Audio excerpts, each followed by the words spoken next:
So there's always this kind of fear of like, how long is this going to last? How long are we going to be able to keep this show on the road before someone just pulls the rug out from under us because they go, well, what are you really doing? Explosion. Hey, this is Richard Zombek, and you're listening to Buds with Suds. Don't forget you can subscribe and listen to us on iTunes, Google, Spotify, YouTube, and Stitcher. If you are listening to us on iTunes, please rate us, give us the 5-star rating there, and leave a comment if you'd like to. Also, you can call us and leave us a voicemail with your insult, complaint, suggestion, anything you'd like to tell us at 978-219-9554. Leave us a voicemail and we might play it on the show. So, in this episode, I interviewed Wendy Kent. She is the Director of Behavioral Health and Prevention Programs at Bridgewell, formerly Project COPE. If anyone's been listening to the show for a while, you might remember the interview with Mark Kennard, who was the Executive Director of Project COPE, and then for Bridgewell when they merged back in, I want to say 2016, 2017, but I'm not exactly sure. Wendy can probably fill in the details in this interview. In full disclosure, I did work for Wendy and Mark Kennard, and I worked as a recovery coach answering overdose calls in the emergency room at Lynn Union Hospital. I did that for about a year and a half before I moved over to my present job.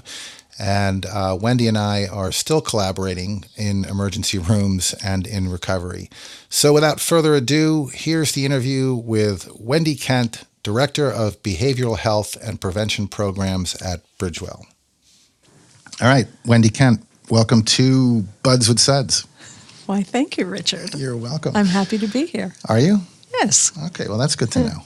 I know it took a long time for us to get this going. But it did. There might have been a little hesitancy on my part, but I'm good. Well, I can understand that. Some people don't like being on podcasts. Other people just don't like me. So there's always that factor. I'm somewhere in the middle. Yeah, I know. So just some background for the people listening. You and I have known each other, what is it, 2019? We've known each other since 2017, is that right? Yeah, a little over 2 years. When you guys started the Recovery Coach program, right? Yep. So that's our background. Wendy what is your official title here now? Oh, it's a long one. I am the Director of Behavioral Health and Prevention Programs at Bridgewell. And this particular building, we're on Silsby Street? Yes. And this used to be Project COPE? Yes, not in this building, but I was with Project COPE since 1988, and then we merged with Bridgewell in January of 2014. Oh, was that long ago? Yeah. Okay. And we didn't dissolve. Project COPE was dissolved as a corporation just this past December.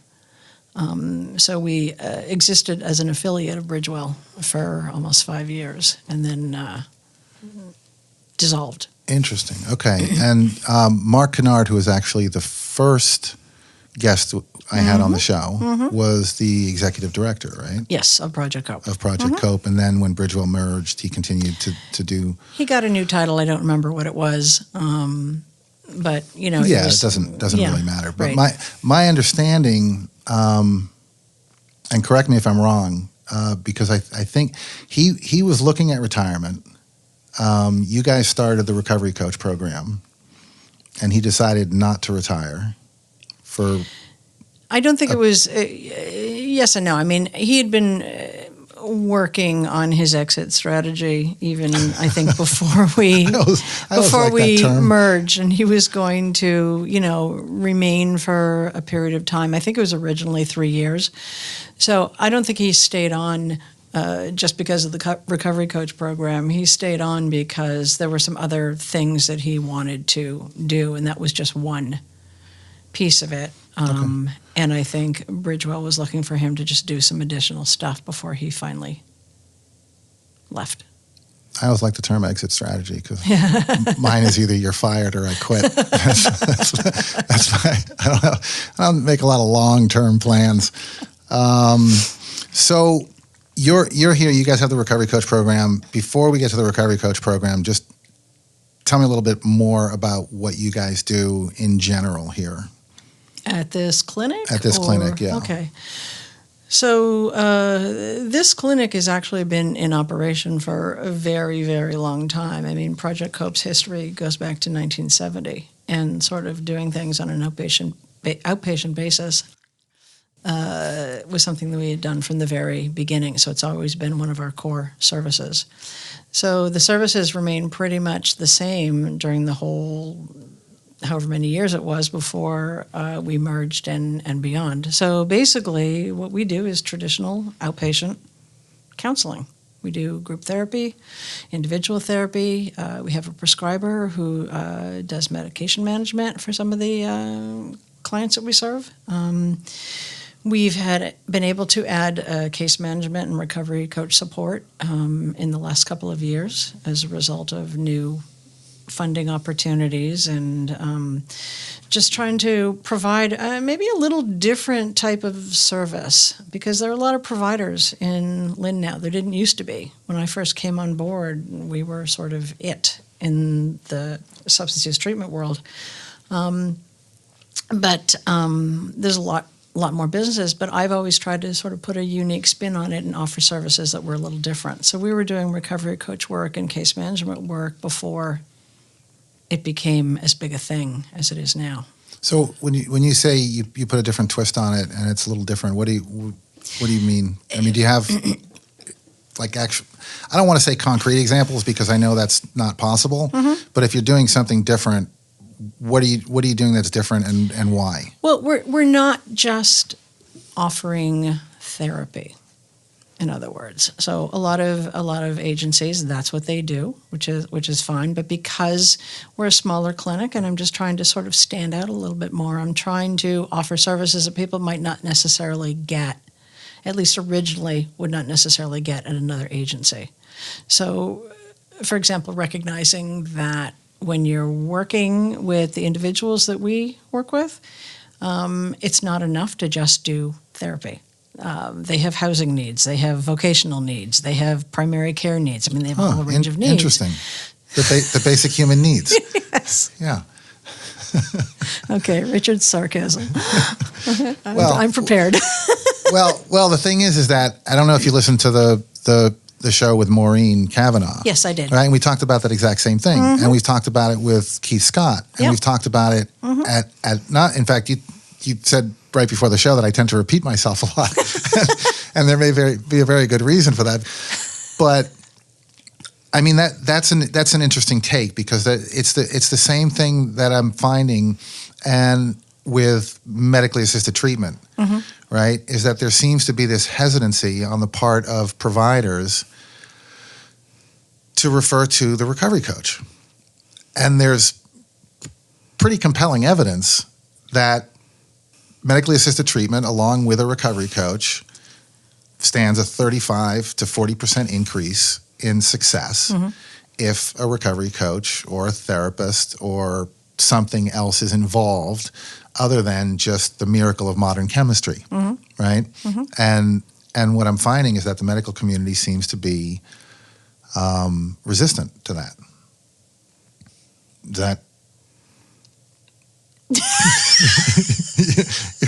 You're nodding your head, and there are no cameras.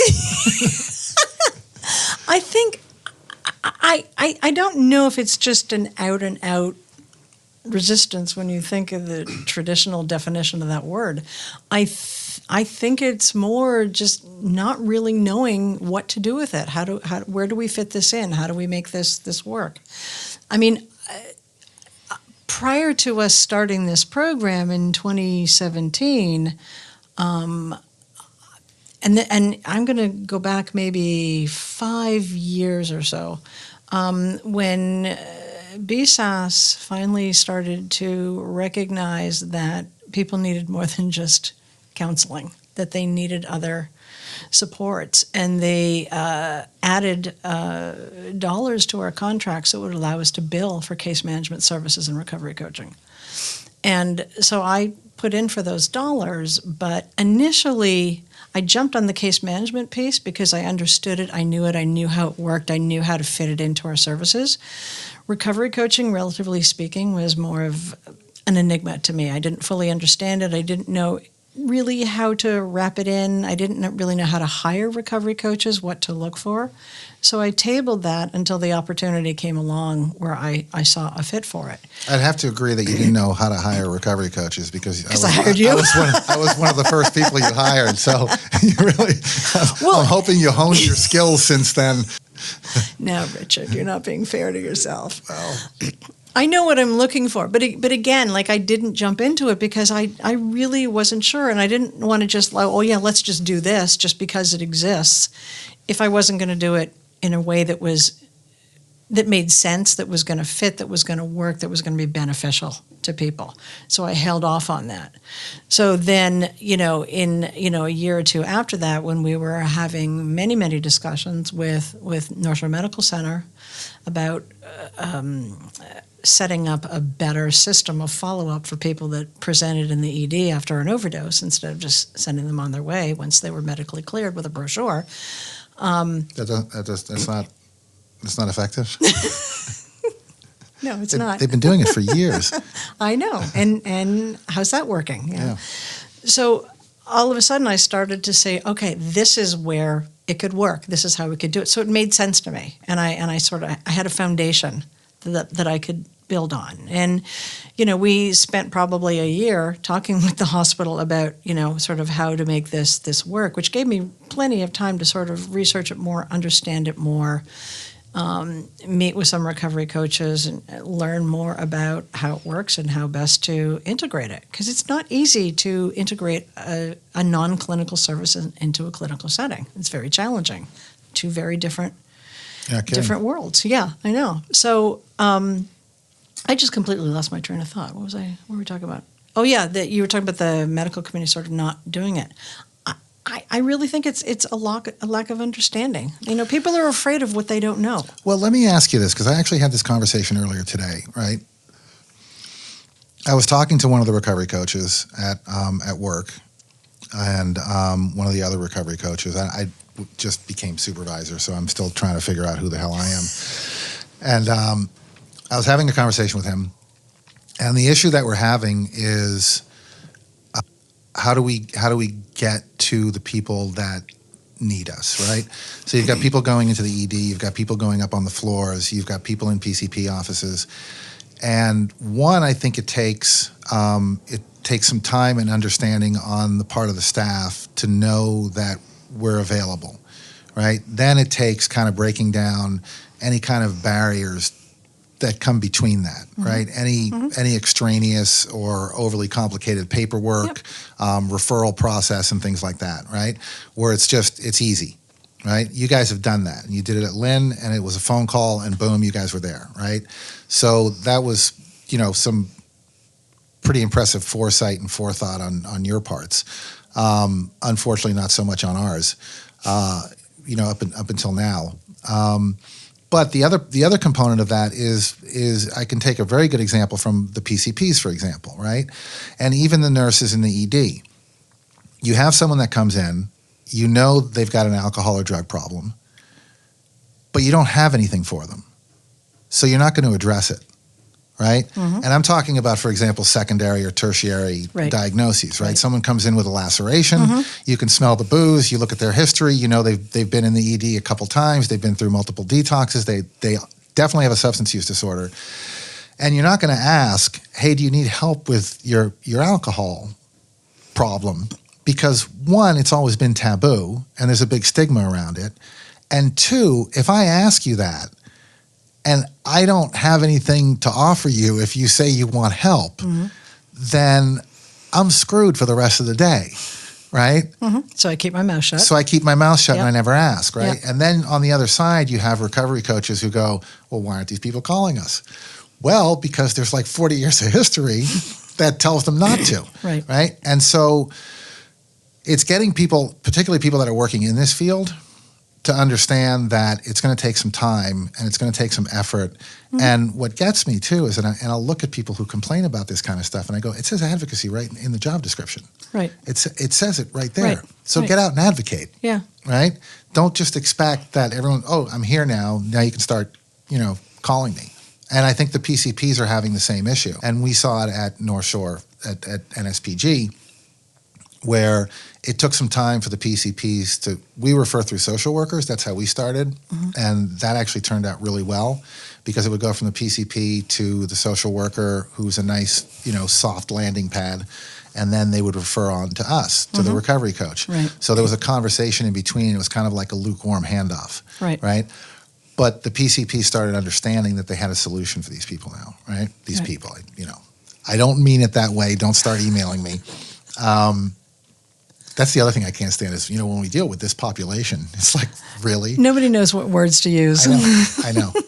That's why I don't call them recoveries or participants. I call them people. People, exactly. Yeah, they're my peeps. Yeah. So anyway, you guys started at Lynn. You've been doing this for a really long time. So, and I haven't. So I guess what I'm saying is, does what I'm saying in my analysis or assessment or whatever you want to call it, does that strike a chord with you? Does that make sense? Yeah, I understand it. The thing is that there are so many learning curves with this for so many people. I've worked in this business for many, many, many, many years, and I am not going to convey to anyone that I know everything about everything just because I've done this for 40 years, And so learning about recovery coaching I'm still learning. I've learned from listening to your podcast, Richard. I'm going to be using that for the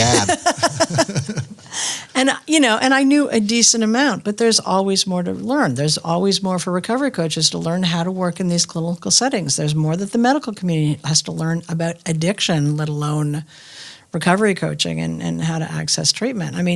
But what we're doing is we're providing a service that would ultimately make their jobs easier. The clinical field, you're saying? Yeah. Yeah. And, just another layer of support and care for people that need it if they want it, or even another layer of support and care for emergency room staff, that someone can come in and so that they can attend to other patients and they can, set aside and take some time to offer them some support and care and listen to their story and, try to give them what they need or want at that time. So, but it's just so hard to get this all to come together. Well, and it's interesting too, because I had two instances. I think that's right. One, I was at a Schwartz round. I wasn't presenting at this one in particular, but the person who was pointed to me and the director of pastoral services and said, "You two are probably the only two in the hospital that can take time with someone," right? And then I was at another meeting about a week ago where someone said, "How much time are they allowed to take?" Right? That our medical treatment has gotten to that level where it's like you're only allowed 15 minutes and then you got to go. Everything's done in sound bites. Right. Yeah. And the what we're able to do, right? And I see it, but me talking about it I think you remember, and I think I've told the story on this show too of the very first person that I had in the ED, right? And how nervous I was, and I'm not going to know what to do and all that. And it answered all my worst fears, and it went pretty well, right? But that we have that time, that we're available, and that this can continue, right? Because you guys not only do you not only do the ED visits, but you do follow-ups, right? And you also do one-on-one later, like that could be compared to counseling, but it's coaching, but in a one-on-one setting that's not in the ED, right? Yeah, any number of things can happen.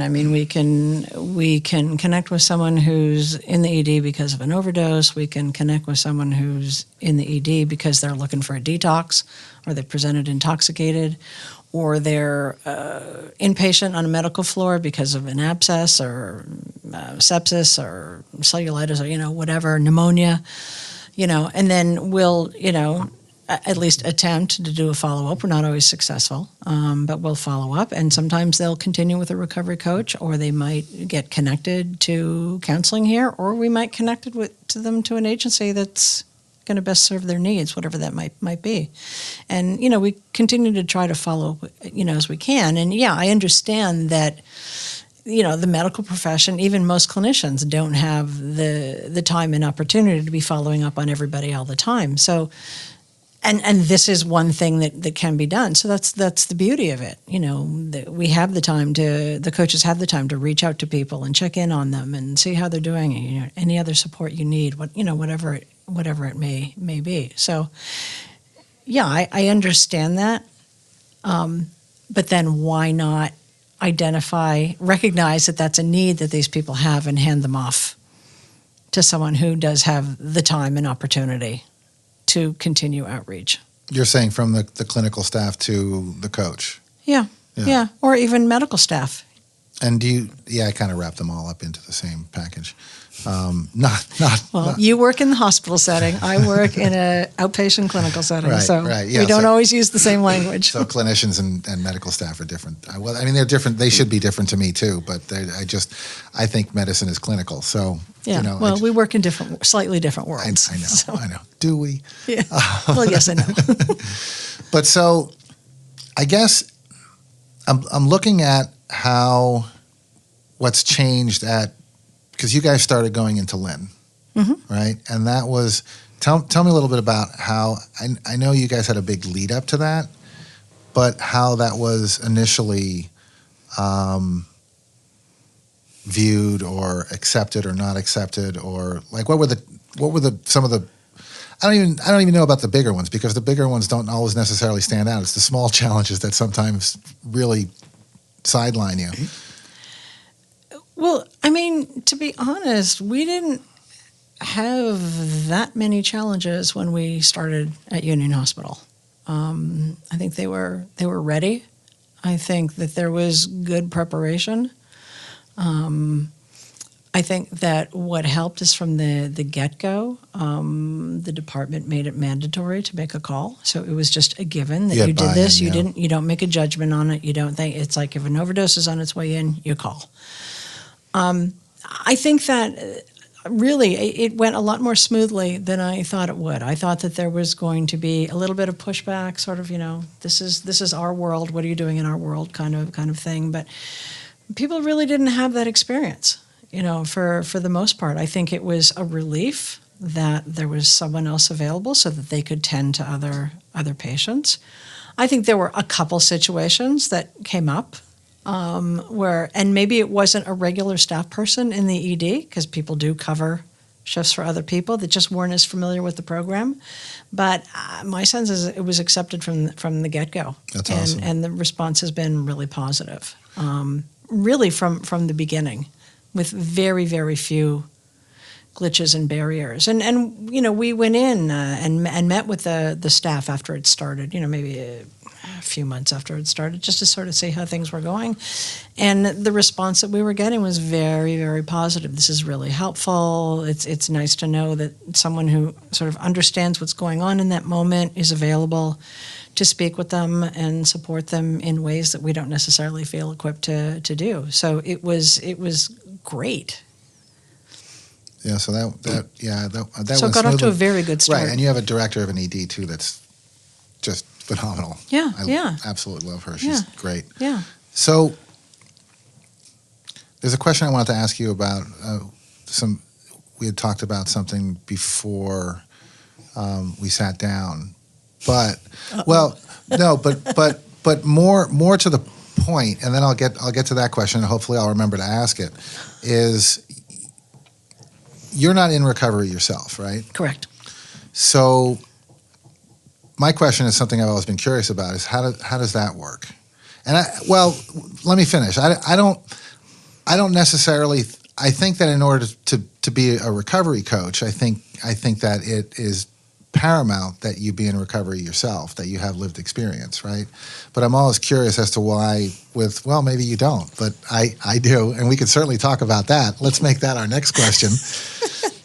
But How does someone who, and maybe you are personally affected by drugs and alcohol, but I'm always curious as to how someone that doesn't have the experience gets into a job that requires them to be around people who have that experience, and how did you land here, I guess, is really the question.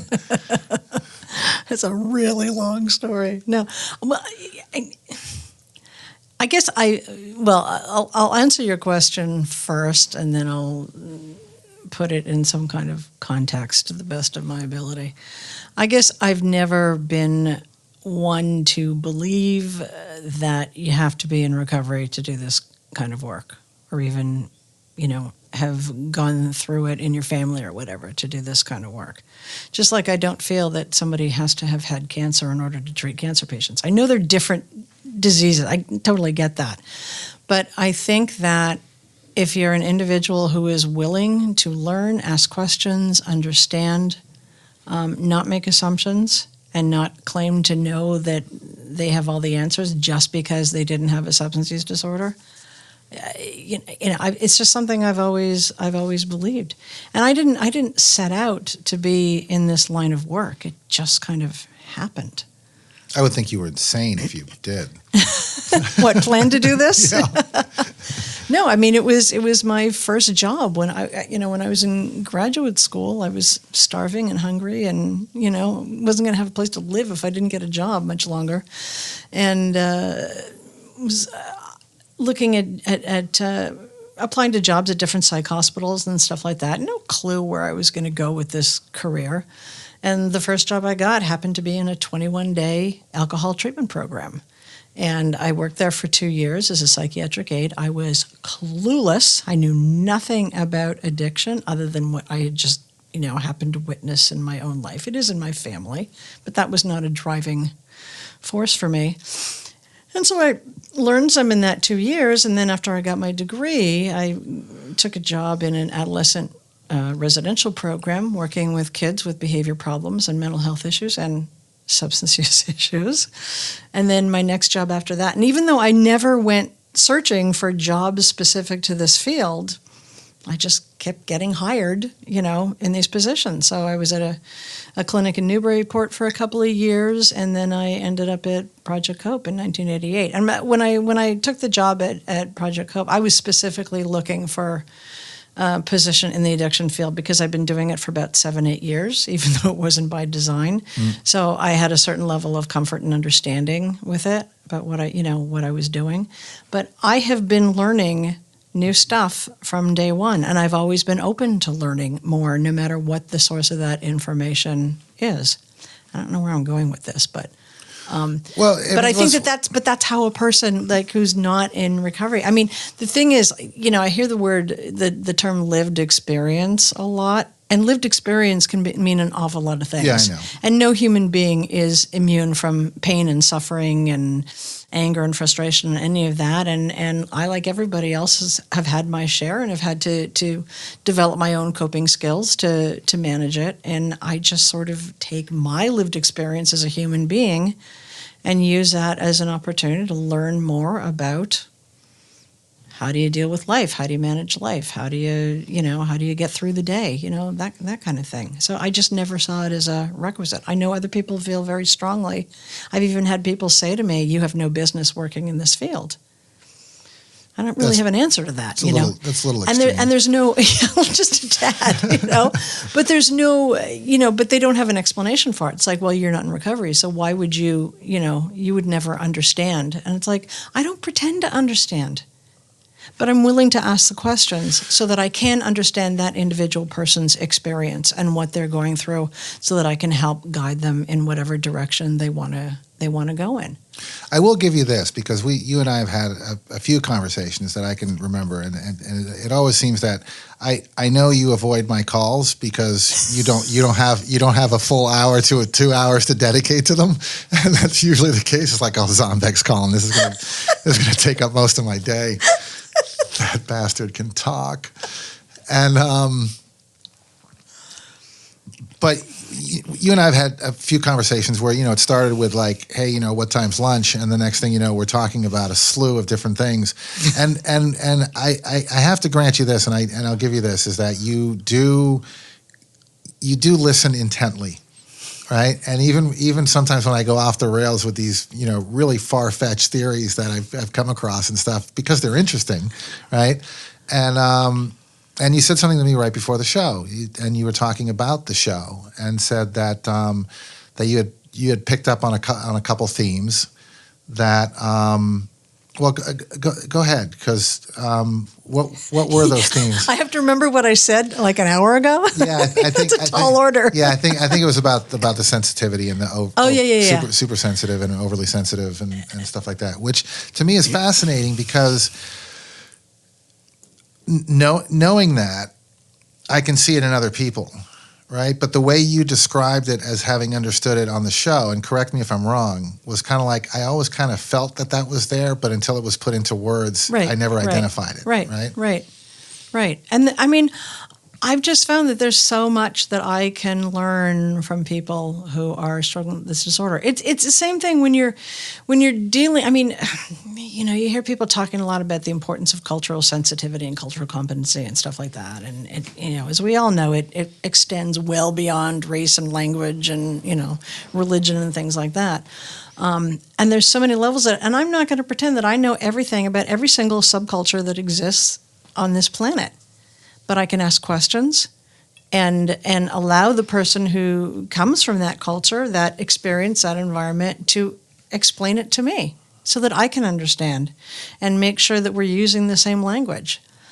We see this all the time, and it's something that I talk with the staff about all the time, that don't assume like if you ask someone if they're sober, and they say yes, that could mean a lot of different things. Right. They might just be sober from their drug of choice, which is fine, or they might be completely abstinent, or it could mean something else.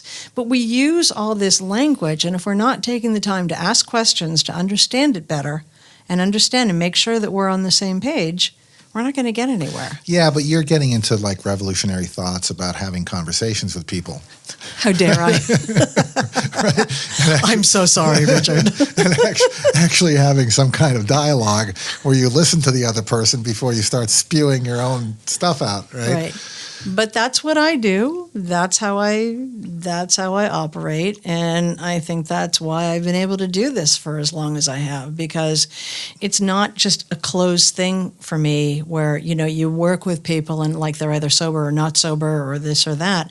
I've learned a lot from people. I've learned a lot from people I've worked with about resilience and courage and strength and managing adversity. And, it always helps me to sort of put my own life in perspective when I have those moments when I'm totally feeling sorry for myself. And, it's like, wait a minute, let's get this in some perspective, So I think that's what's kept me in this business for so long. Yeah, you and my boss are two people that I've noticed and for some people it's a new realm, right? This whole idea of working with people who are in recovery, whatever that means, right? And that are now going out into the wild and interacting with other people who are presumably looking for recovery, right? Mm. And there are a lot of wild theories and thoughts and stuff like that, like the super sensitive thing, right? Mm-hmm. But neither of you, in even some of my wildest harebrained theories, has ever said, well, but according to this manual and what I learned in school, you're completely off your nut, right? It's like, oh yeah, no, I can see that, I can understand that, right? And I've heard a lot of them, right? And I've heard a lot of things that make absolutely no sense scientifically, that people have stayed sober on for like 50 years, and that's not hyperbole. That's right. Like 50 years, right? About this theory about adrenal cortex and the adrenal glands in alcoholics and all that kind of stuff, right? And I'm not going to correct them. It's kept them sober for 50, and for them it's complete abstinence, right? And not only that, but emotional sobriety at a certain point, right?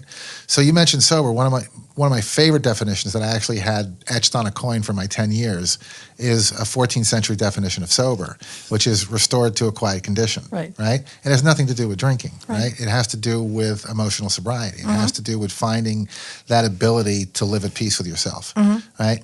And that is oftentimes the only promise that I can ever make to anyone, that if you continue down this road, you will learn to live at peace with yourself. It may not be in 2 days, right? But it will happen. Right. But that's true for all of us, whether we have a substance use disorder or not. I agree. How many people are really, truly at peace with themselves? Right. So it's a journey that we're all on. And while I can't say I understand what it is for someone what it's like for them to experience a craving, what it's like to experience withdrawal, because I personally have not experienced that. But as they describe it to me, what it is for them, I try to understand and make sure that I am clear in my mind about what it is they're saying, what their experience is. And that takes time and investment and a willingness to sort of look beyond what the textbooks say to do, which I've never done in my entire career. I didn't even read most of my textbooks when I was in school. They'll be calling for that degree back. But because for me, I learn by doing. I don't learn by reading. I don't even always learn by listening. I learn by experience and, sort of being in the moment with that individual and doing the best I can to understand what they're going through so that I can apply or help them, and use the tools that I've acquired in my life as a human being, having to deal with life, which is not always a pretty thing, and support them in that process. But the most important thing for me is I'm not going to do all the work. The most important for me is just point them in the right direction, guide them, ask them questions that will get them to think and help identify what they feel is best for them. Not what I think that they should do, but what is best for them. Right, but you're also special. Yeah, I mean, I was kidding. No, I know you were, but you are, because you're very thoughtful, and your intent is kindness and compassion, right? And that's a rare quality. Right. So, I mean, I was talking to another friend of mine. We call him Hippie Mike, and his sister actually listens to this show, and she's always happy when I mention him. But he and I were talking about this, and there's a line in Refuge Recovery, right, in the book by Noah Levine, that says alcoholics and addicts are an exaggerated manifestation of the human condition, right? And he and I always get into these really deep conversations about existential angst and why are we here and what makes us different and blah, blah, blah, right? So, I mean, you alluded to that earlier, right? Everyone goes through this. People change. People have to figure out how to live. People have to figure out how to be at peace with themselves. The only thing is that makes us, well, I can't say, I'm not going to be definitive. What makes us different, as far as I can see right now, is that existential angst may or may not be worn on the outside, whereas the rest of you muggles can keep it at bay to a certain degree. And also, I'll drink myself to death over it, right? Where most normal people won't. So there are a lot of theories that say, alcoholics and addicts are more sensitive and they're more, but I don't know. How do I know, right? How do I know that I'm more sensitive than someone else? I've never been anyone else. Right? Yeah, you've never been in my head. Right, exactly. Right? And that's not always a pretty place. Right. But what I do know is that if I get hit or agitated or whatever, stressed or anxiety or everything, regardless of what the reality is that is presented to me, it could take me a couple days to calm down. Literally, I'm not even kidding. Right. Whereas I think your normal average everyday person goes, oh, okay, so I'm not going to get shot in the face today. And, they go about their day, right? Whereas I'm still kind of amped for a while, right? And that's the kind of stuff that I used to drink over, right? And I could drink myself to death. So I think there are a number of components and variables that go into it, along with not only the way that we deal with stress and anxiety, but also the way that our bodies react to substances, right? So, I mean, some people stick a needle in their arm because they're stressed out, and other people will drink a handle of vodka, right? I was more of the latter variety. And some people just go bang their head against the wall. I mean, we all have our... Quite literally. Yeah. Yeah. But we all have our unhealthy ways of dealing with life and whatever inner garbage is going on. And, it just so happened that I didn't turn to, alcohol and other drugs, to manage it. Could I have? Sure. It could have happened to me. It could happen to anybody. My heredity alone, puts me at greater risk, but I just didn't go that route. And I was fortunate that I didn't go that route, because I overindulged when I was younger, like so many people do. And I just was able to reach a point. I consider myself lucky that I was able to say, this isn't any good for me, But doesn't mean I figured out how to manage life. That took me another 40 years, Oh, really? And I'm still working on it. You're there, do you? No, not even close. I make it up as I go along. So let me ask you this then, because the way you put that, and I'm not saying that you meant this in the pejorative sense, but I mean, do you think there's a genetic component to this, or do you think it's a choice? Ooh, I hate that question. I think when I talk about heredity or genetics, I think that it's a risk factor. It doesn't mean that it determines any. Clearly, it doesn't determine it. I think that there is, if it's in your gene pool, I think there's a greater risk, but doesn't necessarily happen. Some of the behavior is learned.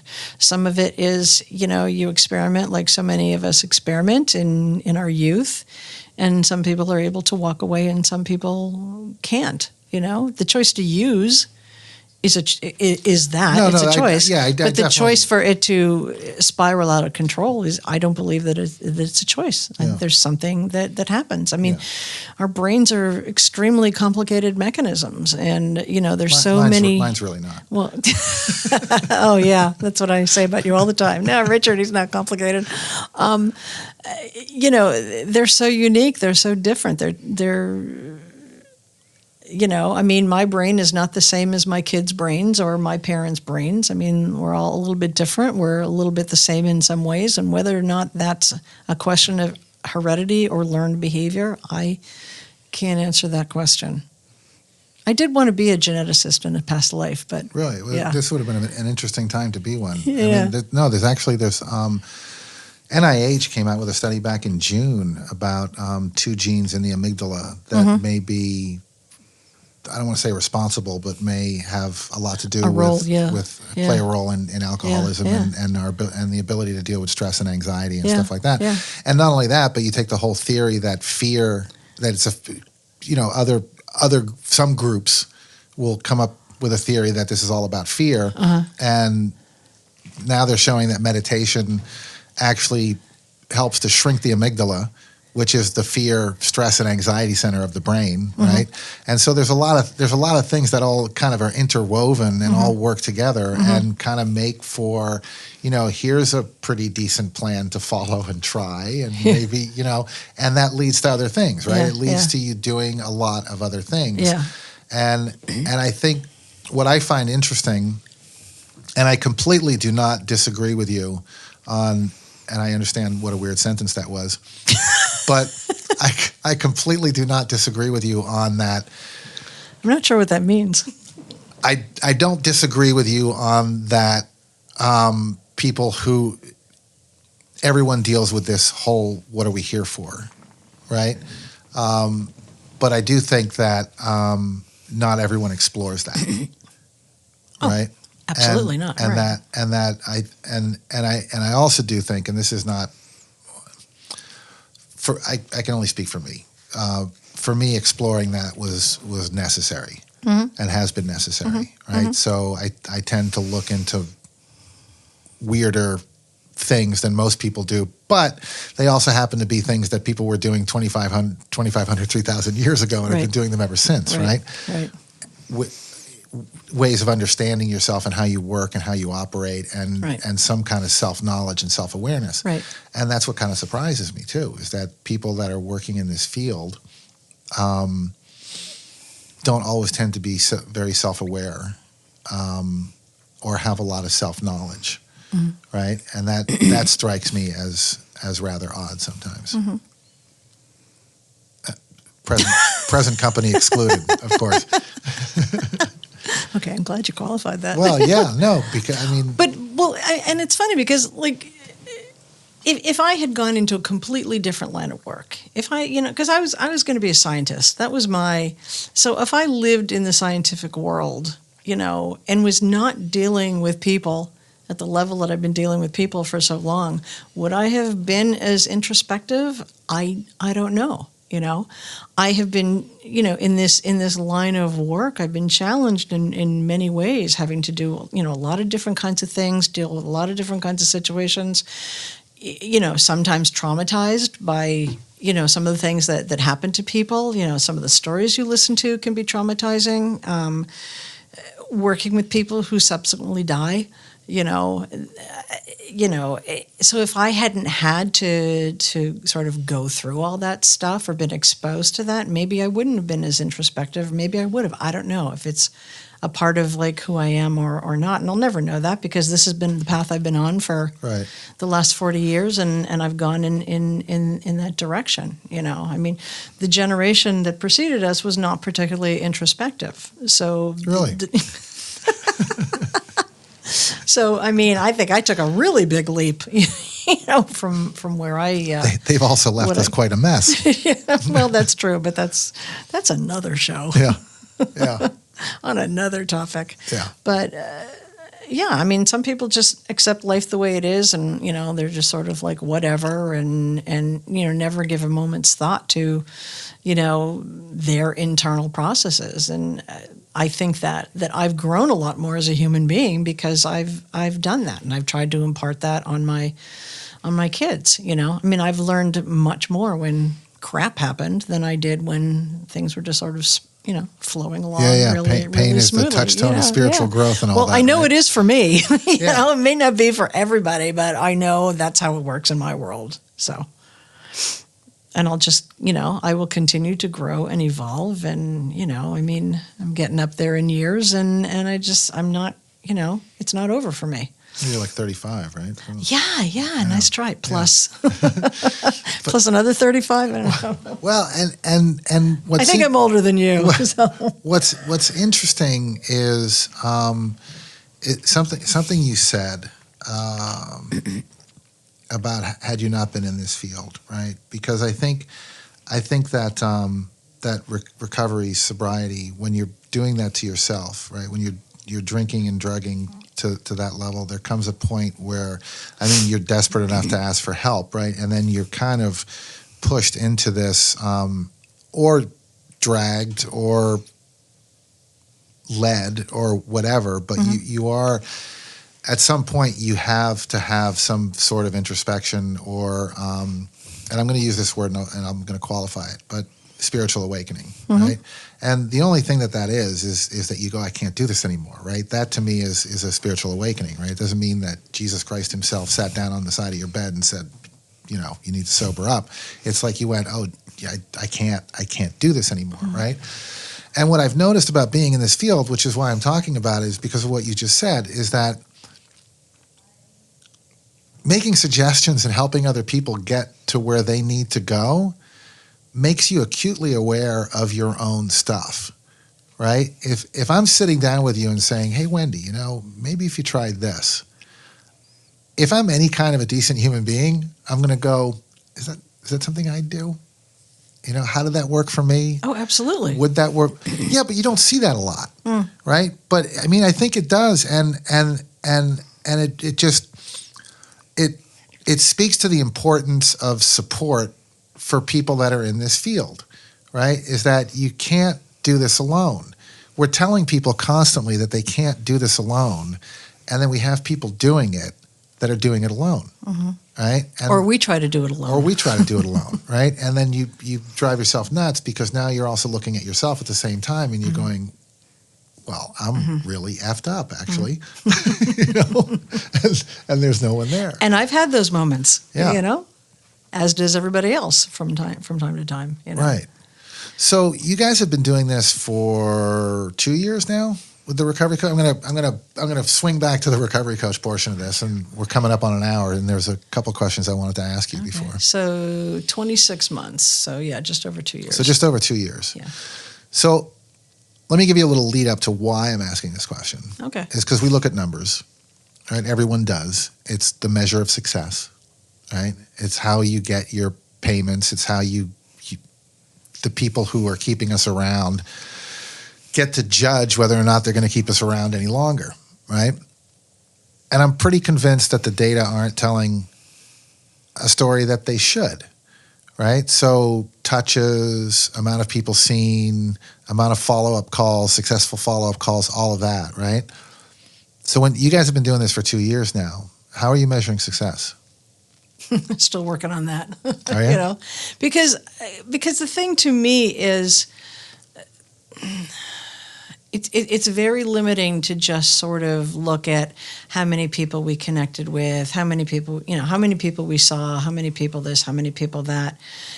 It's so hard to measure impact because sometimes we don't know the impact until maybe 5 years later, you know, because you never know when that touch that happens today actually gels into something else. I've worked with plenty of people in treatment over time, and you know, when I was working with them, it was just we were going around in circles. They were struggling, and I didn't feel effective, you know, in terms of what I was doing. They were frustrated. They were just not at the place yet.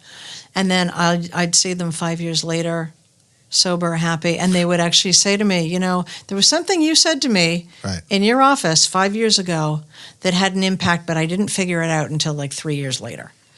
So you never know when that initial and how can you measure that? How can you measure that kind of impact? We can't count the number of people who have, you know, gotten sober. I mean, you know, because it's such a broad definition. Well, that's the other part. So of it, right? it's really hard to measure impact.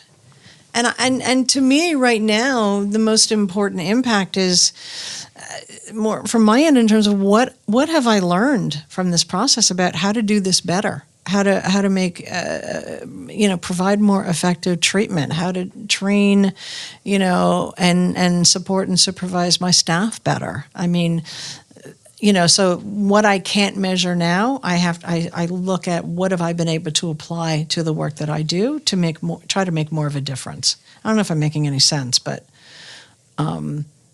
it's you're making sense. Do you? I'm talking in circles is what I'm doing. Well, I don't know that there's any other way to talk about it, right? Because that's the hardest part. So there's always this kind of fear of like, how long is this going to last? How long are we going to be able to keep this show on the road before someone just pulls the rug out from under us because they go, well, you know, what are you really doing? Right. But if during this process we learn things that make us better at what we're trying to do, we're going to carry that knowledge with us, and we can use it in other situations with other people. Never really pegged you as an idealist. Richard. I didn't peg you as anything less. Well, I'm kind of a jaded idealist. Yeah, okay. That's a pretty fair term. Yeah. If such a thing exists, because, you know, just but been around for a while, I've seen a lot. That was a really wonderful way to put it. I mean, it really was. Thank you. It was touching. I still got it. We'll see how the awkward silence is. Thank you. Yeah, no problem. But I get concerned about that, right? Because it's how you're not really able to measure it with data, right? But you are able to measure it with people's response and reaction to it, right? And it's like, well, the data really doesn't show any rate of success, and it's like, well, go talk to the nurses in the ED, go talk to the PCPs at the doctors at the PCP office, go talk to the social workers. It's not something you can easily quantify. Right? Well, you can, right? If you add in the human component of what people have seen and what the feeling about it is, and how that all works, right? But how do you express that, and how do you display that to really an industry that has turned basically into just a data mill, and to go, wow, we've got this many numbers, and wow, look at how great we're doing. Yeah, I mean, anecdotal evidence means a lot more to me at this point than any kind of quantitative numbers. I mean, the best example I can think about that is or used to sort of illustrate that is back in 2008 when when the city of Lynn was funded to do overdose prevention work, and I became a part of that because I was already managing a prevention coalition in the city. So we were tasked with reducing overdoses. And we put all kinds of strategies in place. We were working with the medical community. We were working with providers. We were working with the police, trying to help people to wrap their heads around this, take a more active role in educating and supporting people and recognizing, signs of an issue and getting people connected to services. And, we watched the overdose numbers go up year after year after year. So we went from about 60 or 65 a year back in 2009 to over 500 in 2017, I think. So you look at that initially and you think, oh, failure. Because we haven't reduced overdoses, they're going up, And I would literally have people say to me, "You're not doing anything. You're not. What are you doing with all this money that you're getting from the state? You're not making any effort because nothing you're doing is of any good." But in the meantime, you had the medical community doing things differently. You had this become a topic conversation. You had the police starting to do outreach. Right. I mean, there were all these things that were being institutionalized because of all the prevention work, and the numbers were going up because we were dealing with fentanyl. The market was changing. There were so many other variables to this. But when I would but to me, the measure of success was all the people that were talking about it now, participating in things, the growth of prevention work, schools trying to do things, police trying to do things. That, to me, is a measure of success. And that's not numbers. That's just stuff that you observe, you see, you hear.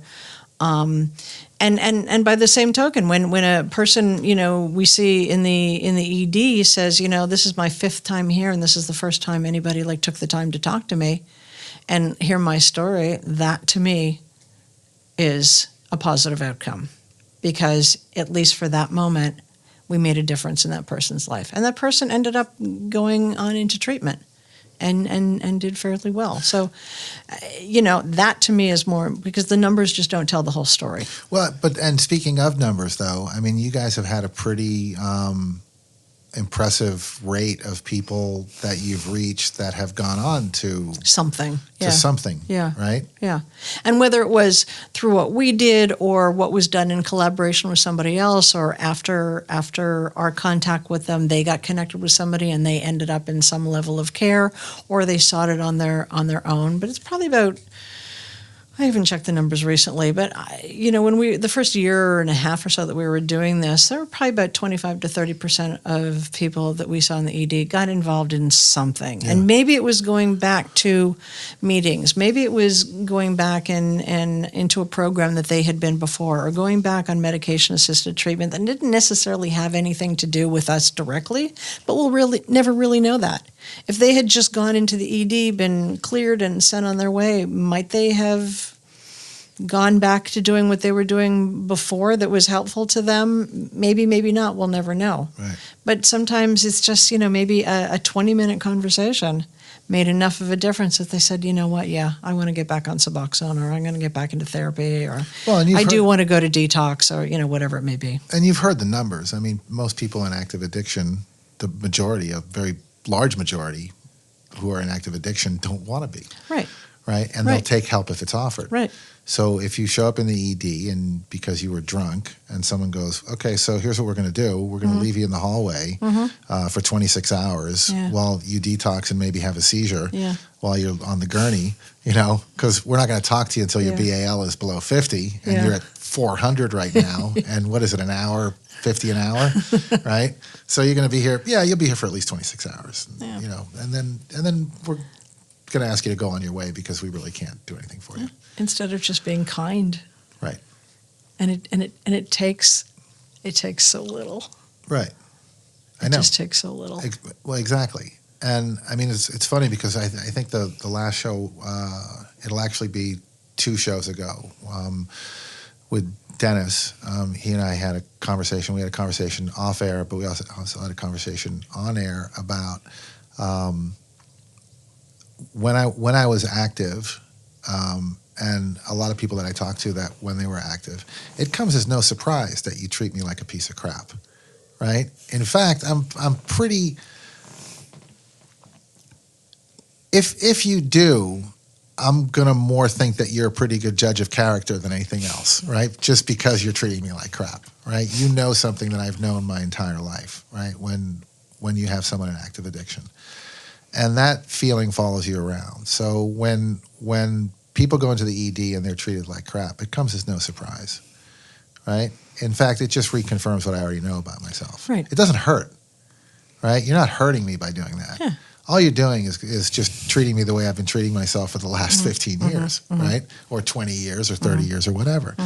It was the people that were kind to me, right? It was the people that disarmed me, that took me by surprise, that I went, ooh, what is that, right? You said the one thing, right? And I had a primary care physician in Seattle, and I was drinking heavily. And in fact, I think I even stopped in for like 3 or 4 drinks before I went up to see him, for my checkup. Yeah. And I'll never forget it. He just looked at me. He goes, you're going to die. And I don't know why, but that stuck with me for a long time. I didn't get sober for another 4 or 5 years, right? But it stuck with me. Right. And I tracked him down, and I found him because I'd moved to Massachusetts since then, right? Right. But it is, and that's the kind of stuff, that's immeasurable. It's not immeasurable in my life. Right. Right? But how do you track that? You can't. Right, exactly. Right? It's like he's not going to write down a note and go, I told Zombeck he was let going to die today. Let me follow this up in 5 years and see if it had any impact. Yeah, right, exactly. No, it's forgotten. And it's funny because when people have said that to me and they said, there was something that you said, and I'm thinking, what did I say? And I'll ask them, what was it that I said that had the impact, And just because it had an impact on them doesn't mean it's going to have an impact on somebody else. But, Right. But it's just, it warms my heart, when someone comes back and says that to you, because it's like, wow, because we all want to feel like we make a difference in this world, to the extent possible. And when you work with someone and it's just not going well, just because of maybe whatever place they're at or you're at any given time, and then you find out later that, there was an impact, it's a good feeling. And I'm happy for them too, that they were able to get themselves to a better place. That's awesome. So listen, we're coming up on an hour, believe it or not. And How time flies. And here you thought you would have nothing to say. So as usual, I'm going to ask, and what I ask everyone is there anything that you wish I had asked you that I didn't, or anything that you would have liked to have talked about? Ooh. Okay. Well, I kind of planned for this question because I've heard your other podcasts and you ask everybody this, but I guess it's not so more wishing I'd been asked it, but I think it would be important because my title is behavioral health and prevention, so I work in 2 very different worlds that I've tried to meld together. So, I think it's beneficial to talk about prevention and the challenges of prevention and really educate people about how difficult prevention is. Because I've actually had people say to me, well, why aren't you eradicating addiction? Well, sorry, can't do that, Can't eradicate something in a few years that's been around for all of mankind, And do you invite those people back? I do, but it's just been a really interesting process working in these two very different worlds and trying to find a way to incorporate what I know about treatment and addiction into prevention and what I know about prevention into treatment.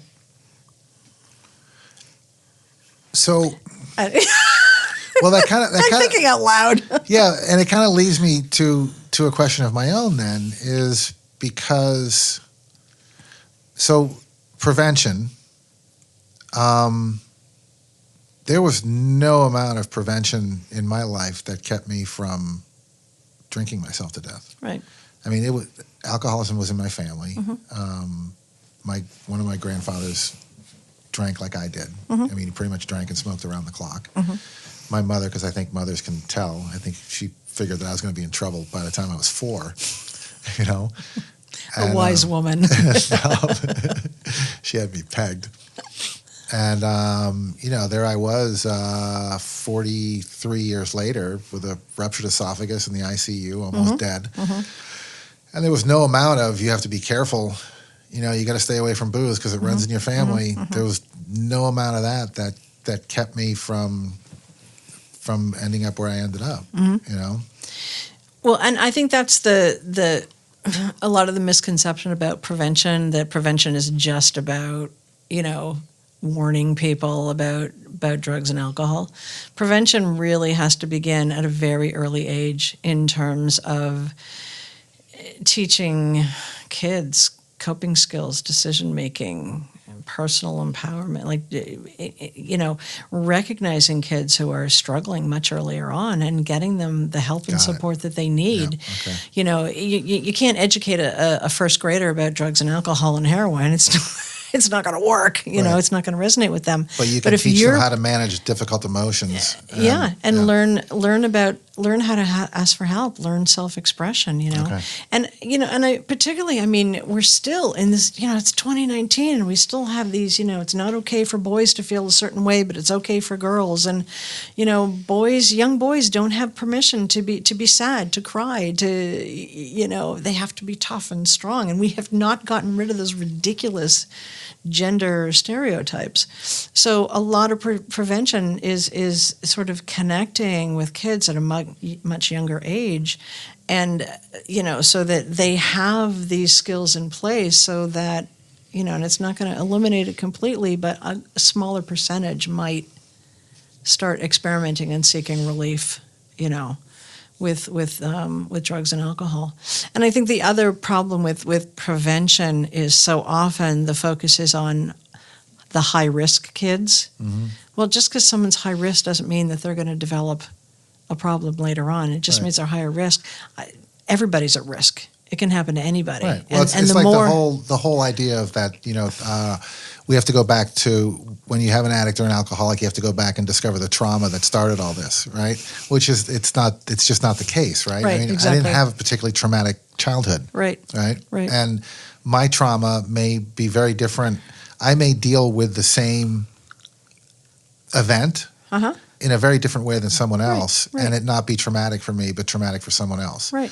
And so what I find interesting is because when you started talking about that, about the defining how you address prevention and in what ways, it reminded me of, I don't want to call it an experiment, but there was an initiative that was put before Congress that here in the States we turned down, and they went to Iceland with it. And they started involving kids in meditation and group activities and feelings and addressing their feelings. And they have an unbelievably low rate of, it went down almost 80% of childhood drinking and smoking and everything among teens and stuff. Yeah. And was that your phone? Was that, you have to get rid of me? Is that what it was? Zombeck's leaving? Was No, that what that alarm was? No, I thought I had shut it off. I guess I didn't shut it off all the way. That's okay. Yeah, no, it what you're saying is true. And so much this is, I have a lot of issues with our education system. And Join the club. But these kinds of things I feel are just as important part of a child's education as math and science, if not more so. Well, in other parts of the world, they are. Yeah. Right? I mean, I think it might have been the Dalai Lama or at least his English translator who said if we taught kids to start meditating at 6 years old, there'd be no more wars. Right? I don't know if that's, accurate. But the thing is that we, in Western culture, we have a very different definition of what happiness is. And I've had to readjust mine in order to remain in recovery. Otherwise, I'd go nuts, right? And it's like it's excitement and feeling joy all the time, and that's our definition of it, right? We're for the most of the parts of the world, it's contentedness, right? It's just being okay in the present moment with what's going on. That's happiness to a lot of people, right? And having your basic needs met, which is very difficult here. So we have a lot of socioeconomic stressors in the States, right? That we don't need to have because our expectations are too high as to what happiness is, right? I mean, it really just, you get that ball rolling and you start learning that at a very young age and you're setting yourself up for failure. Yeah. And the thing, and what's interesting about you say, because I've seen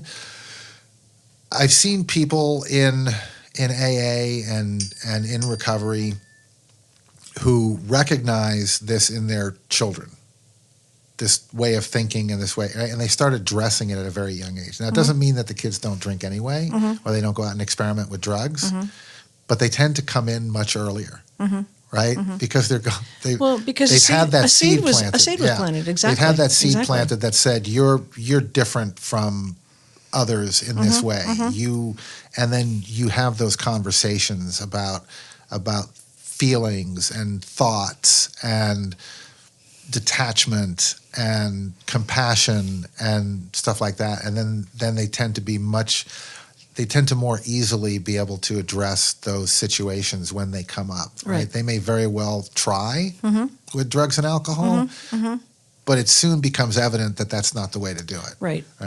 And there's another path that they need to take. Right. Yeah, and they might not know where that path is, and that's okay. But at least they are in a better position to recognize that they're kind of, off the rails a little bit and need help and support.